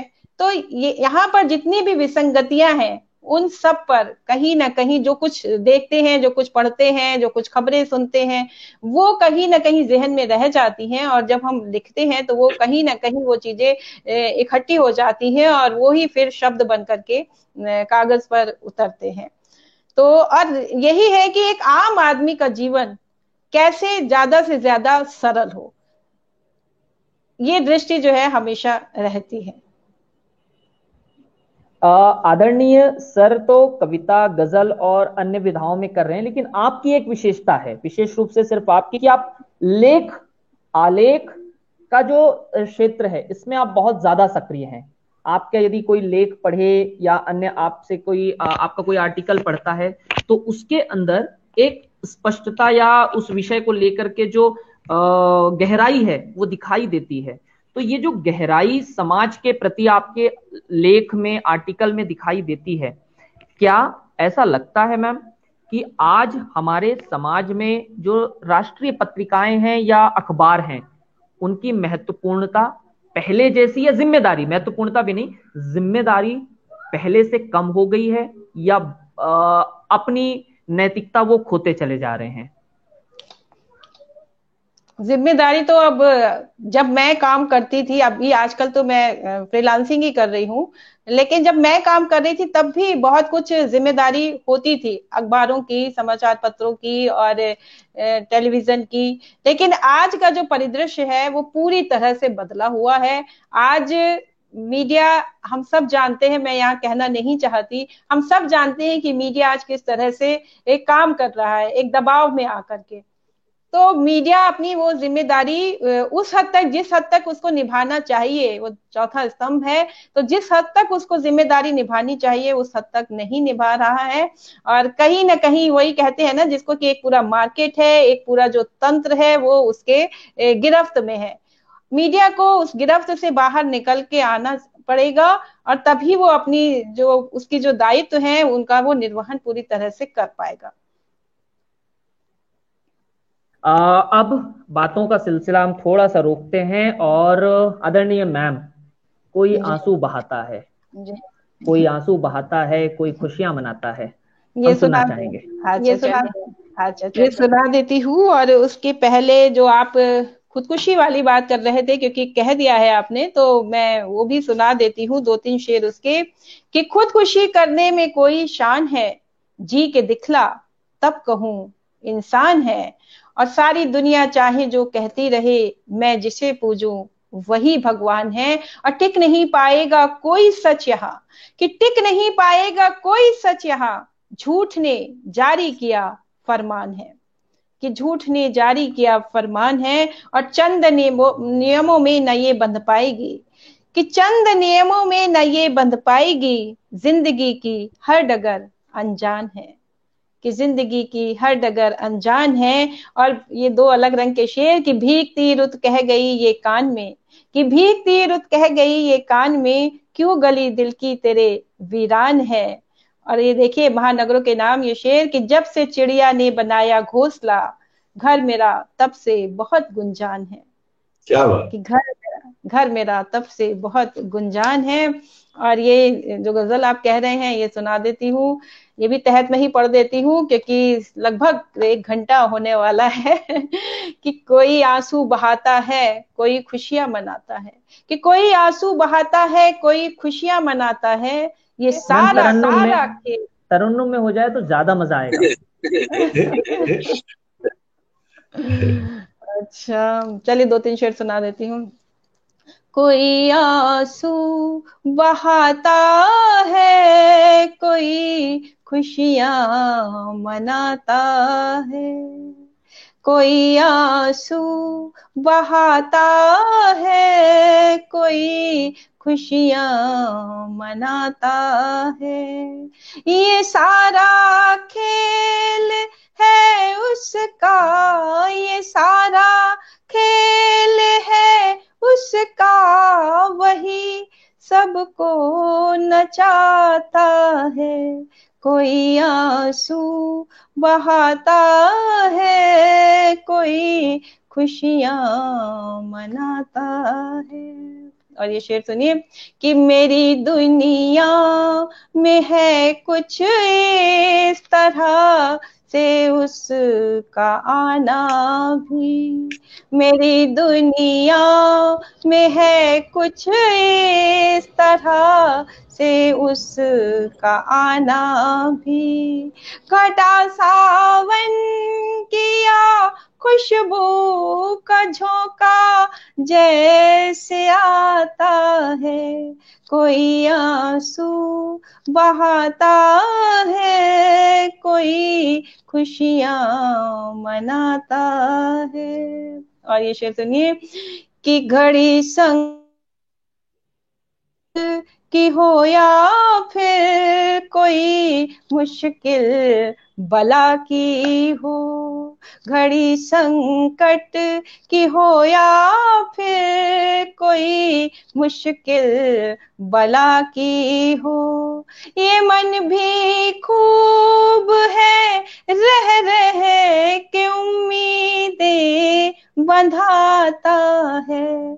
कोई आंसू बहाता है, कोई खुशियां मनाता है। और ये शेर सुनिए, समर्पित करती हूँ आपको कि बहे कोई हवा पर उसने जो सीखा बुजुर्गों से, बहे कोई हवा पर उसने जो सीखा बुजुर्गों से, उन्हीं रस्मों रिवाजों को, उन्हीं रस्मों रिवाजों को अभी तक वो निभाता है। कोई आंसू बहाता है, कोई खुशियां मनाता है। और ये अंतिम शेर पढ़ती हूँ इस गजल का कि किसी को ताज ताज ताजमहल, कि किसी को ताज मिलता है, किसी को मौत मिलती है। ये देखे प्यार में मेरा मुकद्दर क्या दिलाता है। कोई आंसू बहाता है, कोई खुशियां मनाता है। जी बहुत बहुत शुक्रिया मैम ये नज्म के लिए। और अभी सिर्फ 2 सवाल पूछूंगा और हम 10 मिनट और लेंगे और सिर्फ कविताएं सुनेंगे। लेकिन पहला सवाल ये है कि आदरणीय वाजपेयी सर ने पहला तोहफा कोई दिया हो और आज भी आपने संभाल कर रखा हो, या चाहत रही हो और दिया ही ना हो। और दूसरा सवाल इसलिए भी जोड़ ले रहा हूं, जो मैंने पिछले साल गलती की थी, कभी आपका जन्मदिन रहा हो और आदरणीय सर भूल गए हो और उसके बाद दिन भर इन्हें भूखा रहना पड़ा, या उसके बाद की जो सजा रही हो, वो अनुभव साझा करें। ये जो इसमें मैं यदि कहूंगी ना तो किसी को कोई विश्वास नहीं होगा। हमारा चाहे कोई जन्मदिन हो, चाहे कोई हमारी मैरिज एनिवर्सरी हो, यहाँ तक कि 25th मैरिज एनिवर्सरी, उस पर भी हमारे जो ये साहब हैं ये ऑफिस गए हैं, इन्होंने आज तक कोई छुट्टी नहीं ली। तो इस तरह से ये पूरी तरह से अपने ऑफिस को समर्पित रहे। और ना ही मुझे इस तरह की कोई शिकायत है इनसे कि हमारा जन्मदिन नहीं मनाया या हमारी मैरिज एनिवर्सरी नहीं मनी।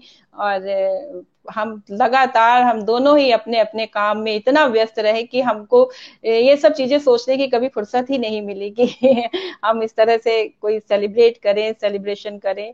बस लगातार हम सब जो दोनों थे दिल्ली में आए, मतलब जब यहाँ आए और बच्चे भी बहुत छोटे थे, तो बस, और मैं भी ये था कि कुछ ना कुछ करना है, एक हाउसवाइफ बन करके नहीं रहना है।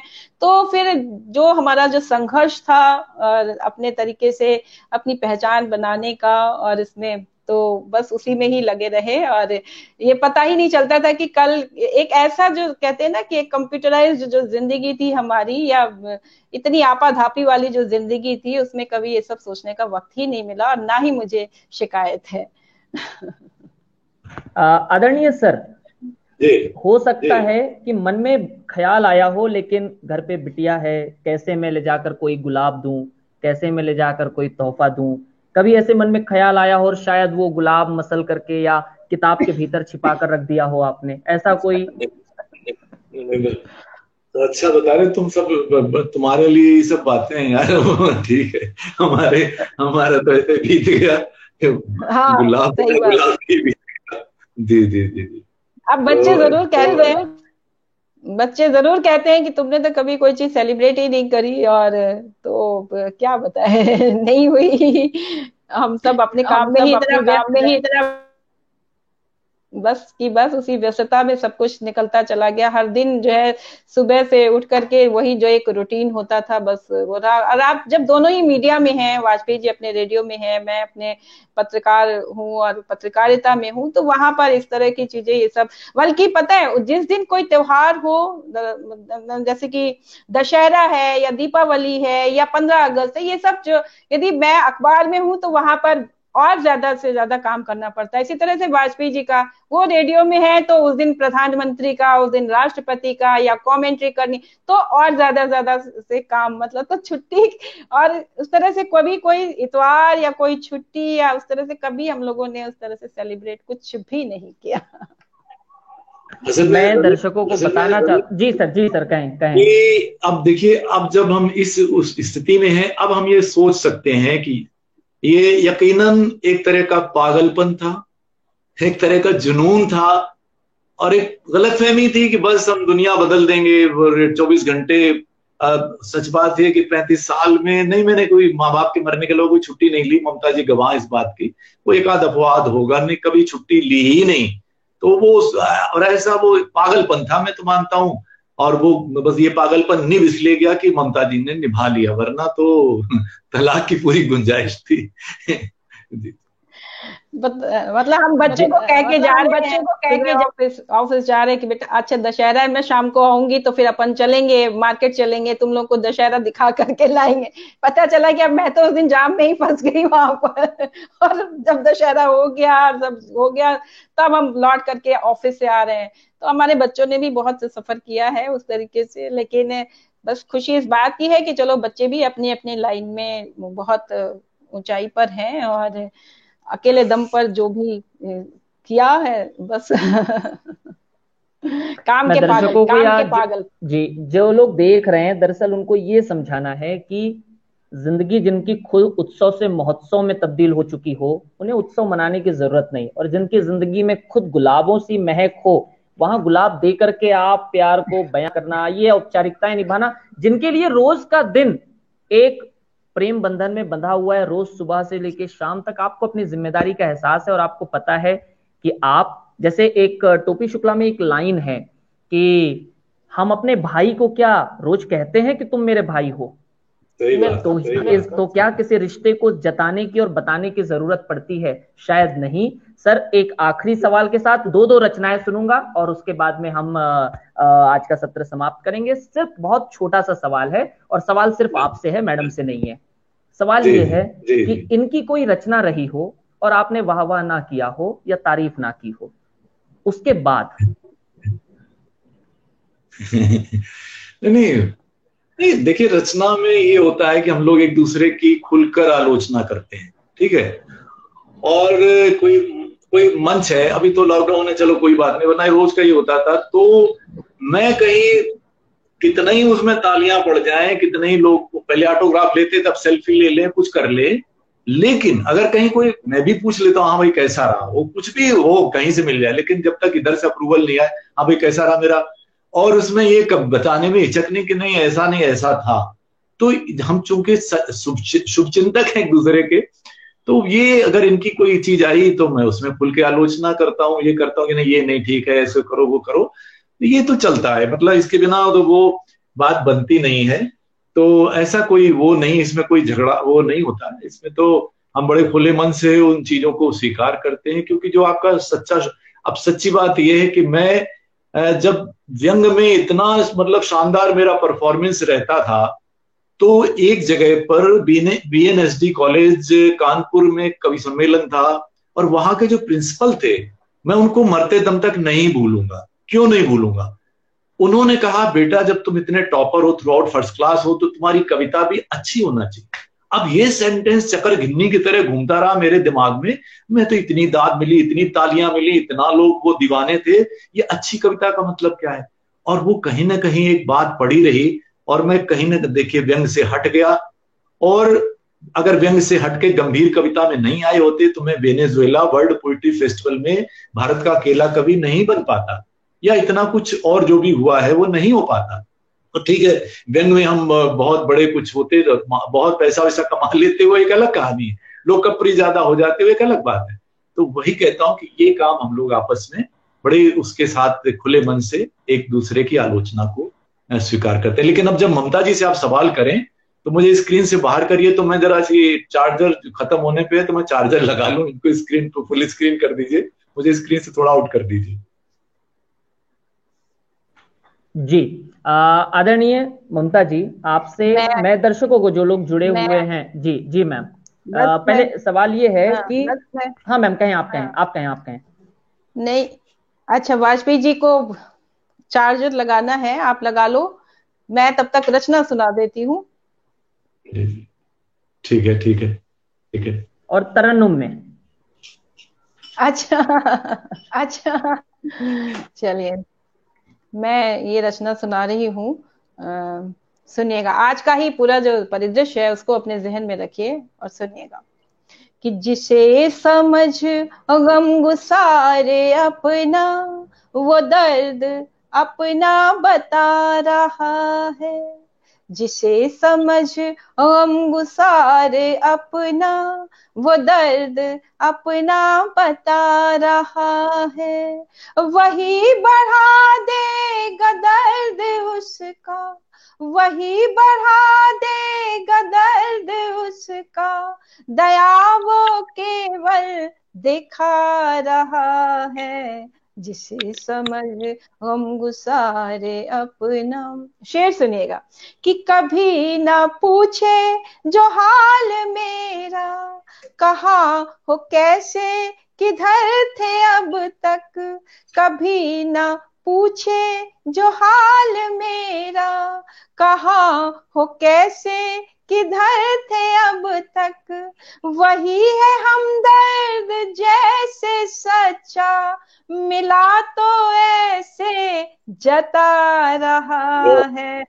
जिसे समझ गम गुसारे अपना। और शेर सुनिएगा। हम लोग बहुत प्रचार पर ध्यान देते हैं, लेकिन प्रचार की बजाय यदि हम दूसरी तरफ ध्यान दें, सच्चाई की तरफ, सुनिएगा। कि दिया है माटी कि सोने का वो, कि दिया है माटी कि सोने का वो, न फर्क कुछ भी पड़े है इससे। ये जानना है बहुत जरूरी, ये जानना है बहुत जरूरी, उजाला कितना बढ़ा रहा है। जिसे समझ हम गुसारे अपना। शेर सुनिएगा। कि नाकामयाबी मिलेगी उनको जो बो रहे बीज नफरतों के। नाकामयाबी मिलेगी उनको जो बो रहे बीज नफरतों के।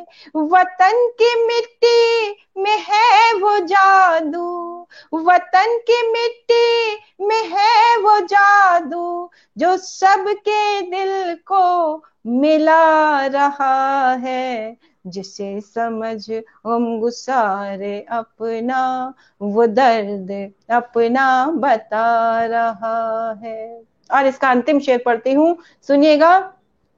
कि उसी के हक में रहे सदाई, उसी के हक में रहे सदाई। समय किरण कैसा आज आया, उसी के हक में रहे सदाई। समय किरण कैसा आज आया, मुखालफत की हर एक सदा को निजाम कैसे दबा रहा है। जिसे समझ गम गुसारे अपना, वो दर्द अपना बता रहा है। जी। सर, आपकी तरफ से तरन्नुम में 2-3 विधाओं वाली कविता, और एक और मेरी पसंदीदा मुझे याद आ रही है जो नासिक में मैंने सुनी थी, एक कमरे में, तरन्नुम के साथ में कुछ अलग अलग विधाओं के साथ में। जी, तरन्नुम में तो ये जो गजल है ये तो मैं सीधे सीधे ही सुनाता हूँ। चलिए वो पहले वही सुन लीजिए। पूरा परिवार एक कमरे में, कितने संसार एक कमरे में। कि पूरा परिवार एक कमरे में, कितने संसार एक कमरे में, और हो न पाया बड़े से सपनों का, हो न पाया बड़े से सपनों का छोटा आकार एक कमरे में। और शोरगुल नींद पढ़ाई टीवी, शोरगुल नींद पढ़ाई टीवी, रोज तकरार एक कमरे में। और एक शेर ये कि जिक्र दादा की उस हवेली का, जिक्र दादा की उस हवेली का सैकड़ों बार एक कमरे में। कि जिक्र दादा की उस हवेली का सैकड़ों बार एक कमरे में। और आखिरी शेर कि एक घर हर किसी की आंखों में, एक घर हर किसी की आंखों में, जिसका विस्तार एक कमरे में। एक घर हर किसी की आंखों में, जिसका विस्तार एक कमरे में। और आपने अलग विधाओं की बात की, तो देखिए माहिया आप सुनिए, माहिया गा के ही सुनाते हैं चूंकि, तो माहिया आप सुन लीजिए। तो वो 2-3 माहिया आप सुन लीजिए। तो पहला माहिया ये है, और ये बड़ा प्यारा हमारी मिट्टी का छंद है, पंजाब, हिमाचल और कश्मीर, जम्मू कश्मीर वगैरह। तो और विलुप्त, अब जो 31 विधाओं में मैं रचना कर्म नहीं कर रहा हूं, ये भी मान लीजिए। 31 विधाओं में मैंने लिखा, यानी कि मैं निरंतर सारी विधाओं में लिख रहा, ऐसा नहीं है, सिर्फ एक ध्यानाकर्षण के लिए वो 31 विधाओं में रचना कर्म है, ताकि विधाएं लुप्त नहीं हो, लोग समझे कि हाँ ये भी एक विधा है। तो वो कोशिश है। तो माहिए सुनिए कि जो लोग शिखर पर हैं, जो लोग शिखर पर हैं, काश उन्हें देखें जो नींव के पत्थर हैं, काश क्या उन्हें देखें जो नींव के पत्थर हैं। और लफ्ज जिंदगी के लिए माहिया सुनिएगा कि बस ये ही तरीका है, बस ये ही तरीका है, दिल में रंग भरो वरना सब फीका है, दिल में रंग भरो वरना सब फीका है।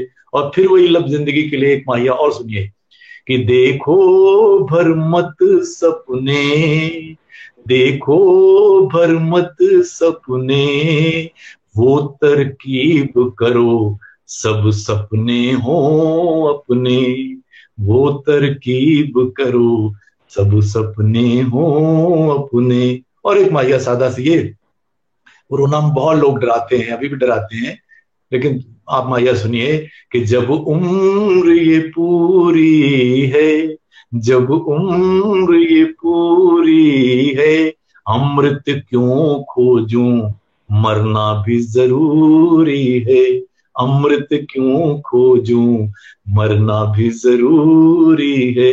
और आखिरी माहिया सुनिएगा कि जीवन एक लोरी है, जीवन एक लोरी है, झूला सपनों का, झूला सपनों का, और वक्त की डोरी है, झूला सपनों का, और वक्त की डोरी है।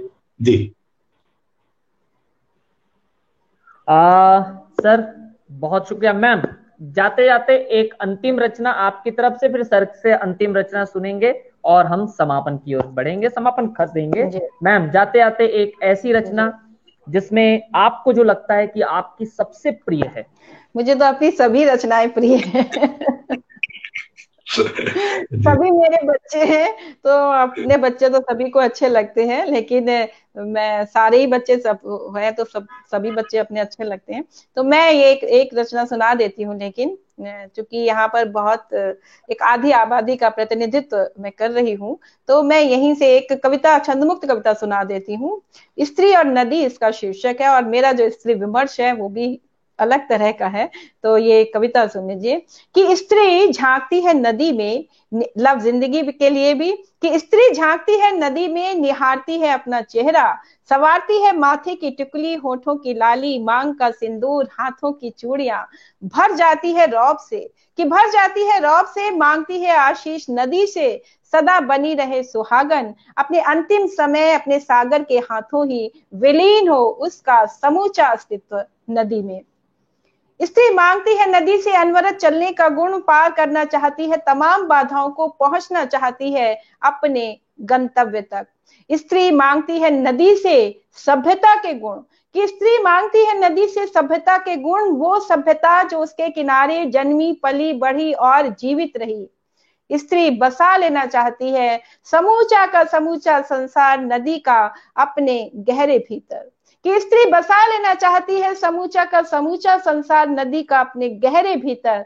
जलाती है दीप आस्था के, कि जलाती है दीप आस्था के नदी में प्रवाहित कर, करती है मंगल कामना सबके लिए, कि नदी में प्रवाहित कर करती है मंगल कामना सबके लिए, और अपने लिए मांगती है सिर्फ नदी होना, और अपने लिए मांगती है सिर्फ नदी होना।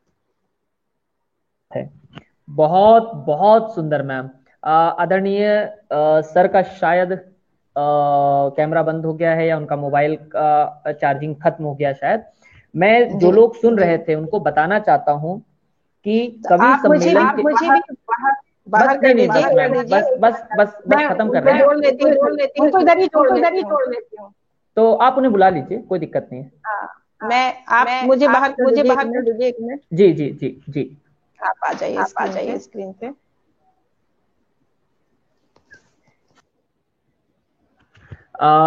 जो लोग जुड़े हुए हैं मैं उनको बताना चाहता हूं कि आदरणीय ममता किरण जी और लक्ष्मी शंकर वाजपेयी जी, ये दोनों साहित्य की एक ऐसी जोड़ी हैं जिनके माध्यम से, जिनके साहित्य को जब आप पढ़ते हैं, सीखते हैं, समझते हैं, तब आपको कई ऐसी बातें समझ में आती है कि उसमें जीवन क्या है, जीवन के प्रति नजरिया क्या होना चाहिए और नजरिए से जिंदगी कैसे जी जाती है। इनकी आपस की जो जुगलबंदी है, उस जुगलबंदी का पूरा साहित्यिक घराना, पूरा साहित्यिक जो कुनबा है, जो साहित्य का अपना एक विस्तार है, सभी लोग सराहते हैं, मानते हैं।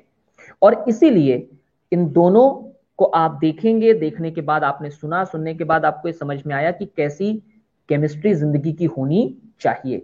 एक अच्छाई ये है कि आदरणीय ममता किरण जी ने अपनी व्यक्तिगत पहचान बनाई है और आदरणीय लक्ष्मी शंकर वाजपेयी जी ने अपनी अलग पहचान बनाई है। कई मंचों पर ऐसा हुआ कि जहां लक्ष्मी शंकर वाजपेयी जी और ममता किरण जी, जी सर मैम, मैं ये बता रहा था कि कई मंचों पर ऐसा हुआ जहां पर निमंत्रण ममता किरण जी को व्यक्तिगत रूप से किसी ने दिया और बुलाया है, और आदरणीय लक्ष्मी शंकर जी को किसी और ने बुलाया है। मेरे साथ भी ये भ्रम हो सकता था कि ममता किरण जी मुझसे पहले अलग से फेसबुक पर जुड़ी, लक्ष्मी शंकर जी मुझे व्यक्तिगत रूप से जुड़े। मुझे भी ये बाद में पता चला जब दोनों की संयुक्त रूप से तस्वीर देखी कि ये पति पत्नी है। ऐसे कई मंच हैं जिन मंचों पर दोनों अचानक से टकराए हों और वहां पर लोगों को बाद में पता चला कि ये पति पत्नी है। इनके आपस की जो ये केमिस्ट्री है, ये मंच तक किस तरह से ये जिंदा दिली के साथ इन्होंने जिंदा रखा है। और खासियत ये है, ममता जी की अपनी पहचान है, लक्ष्मी शंकर जी की अपनी पहचान है, और कभी ये पहचान में टकराव नहीं हुआ। दोनों पहचान बढ़ती बढ़ती बढ़ती चली गई। ना जीवन में कभी अभिमान, घमंड आया कि मैंने राष्ट्रपति का इंटरव्यू लिया है, मैंने मोदी जी के मन की बात की शुरुआत करवाई थी, मैं उसके साथ जुड़ा था, या अलग अलग शहरों में जाकर के कुंभ मेले का लाइव सीधा प्रसारण देना हो, या ममता जी अलग अलग स्त्री विमर्श और अन्य प्रकार से जो मंच पर सराही जाती हैं, ये आपसी जो जुगलबंदी है, ये केमिस्ट्री है, ये केमिस्ट्री बहुत कम जिंदगियों में या जोड़ों में देखने मिलती है। जाते जाते संयुक्त रूप से मैं चाहूंगा आदरणीय सर आप कुछ कहें और हम आज का इस सत्र को समाप्त करते हैं। आदरणीय सर। बस अब चूंकि आपने तरन्नुम के साथ कविता, तरन्नुम के साथ एक कविता जरूर। अच्छा, ठीक है। तो तरन्नुम सर जी, एक गजल तो आप सुन लीजिए, लेकिन बस वही, चूंकि आप बार बार हमारे युवा मित्रों को संबोधित कर रहे थे, ये बड़ा दुखद है कि इन दिनों जो है जिस तरह मतलब संबंध 7 पीढ़ी तो छोड़, 7 जन्म तो छोड़ दीजिए, बहुत ज्यादा वो आपस में जो हो रहा है वो बहुत ठीक नहीं लग रहा है। और वही होता है कि आपस की समझदारी हो, आपस में एक दूसरे के लिए प्रेम हो और एक दूसरे के लिए त्याग हो, तो वही सबसे बड़ी बात है। गिफ्ट टिफ्ट नहीं काम आते। तो ये तो हमने देखा, अब तो पता नहीं कितने साल हो गए, जोड़ना भी मुश्किल, 37-38 पता नहीं कितने साल हो गए। तो बहरहाल, तो अब आपने गजल की वो बात की, तरन्नुम की बात की, तो मैं एक सुना देता हूं कि जब मिले जख्म तो भरने का सलीका सीखे, जब मिले जख्म तो भरने का सलीका सीखे, आदमी गम से उबरने का सलीका सीखे, जब मिले जख्म। और शेर सुनिएगा, होके मायूस जो बैठा है वो उस सूरज से, होके मायूस जो बैठा है वो उस सूरज से, डूब कर फिर से उभरने का सलीका सीखे, डूब कर फिर से उभरने का सलीका सीखे। और शेर ये है कि नाव टूटी है उम्मीदें हैं मगर माझी से, पार दरिया के उतरने का सलीका सीखे, पार दरिया के उतरने का सलीका सीखे, जब मिले जख्म। और वो शेर जो घटित हो गया, सुनिएगा कि दौड़ा फिरता है जो हर लम्हा हवस में पागल, दौड़ा फिरता है जो हर लम्हा हवस में पागल, सिर्फ दो पल को ठहरने का सलीका सीखे, सिर्फ दो पल को। और ये एक शेर इसमें गजल का शेर आ गया, सुनिएगा।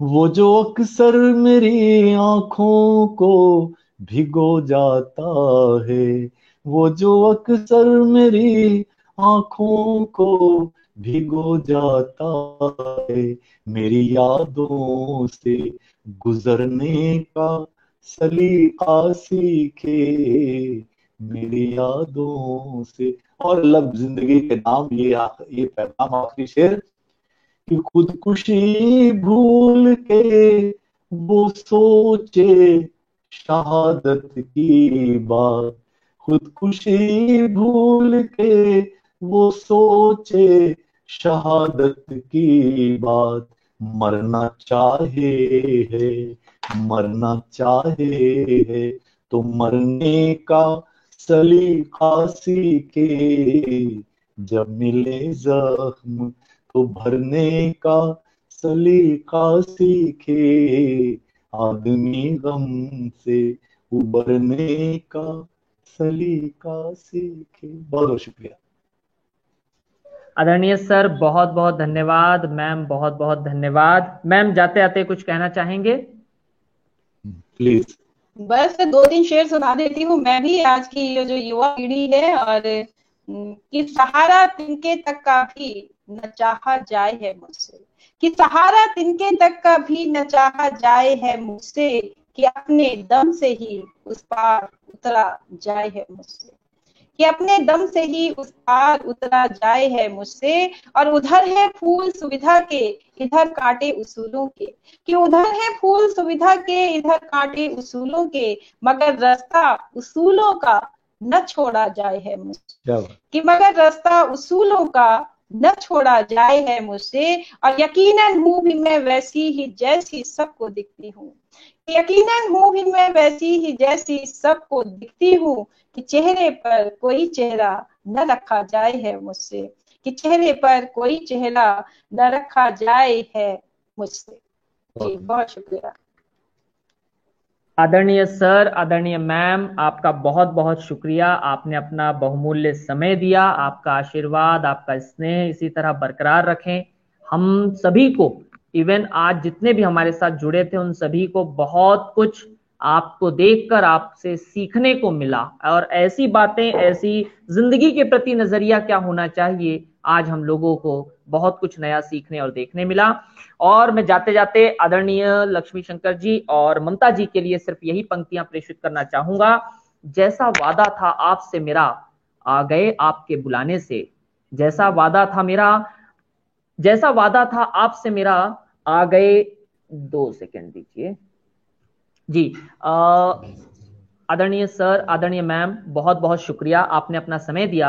जाते जाते सिर्फ मैं यही कहना चाहूंगा सबका आभार कि जो भी देख रहे हैं, जो जुड़े हैं। जब तक रवि जी का माइक पर वो रवि जी का शायद नेट की प्रॉब्लम हो नेट गई, की प्रॉब्लम हो तो रही है, ये लेकिन टेक्नोलॉजी हमें जोड़ती भी है और हमारे से तरह तरह की समस्याएं भी आती है। कोई बात नहीं, समस्याओं से बढ़कर बड़ी बात ये है कि हम लोग मतलब मुझे लगता है इस दौरान लॉकडाउन में तो घर में भले ही रहे, लेकिन पूरी दुनिया से जुड़ गए। कितना हम अमेरिका, इंग्लैंड सब आपस में इसके माध्यम से जुड़ जाते हैं। तो ये संभावना, पहले जैसे हम एक ऑडिटोरियम में होते थे, सामने थोड़े से लोग होते थे, अभी तो हजार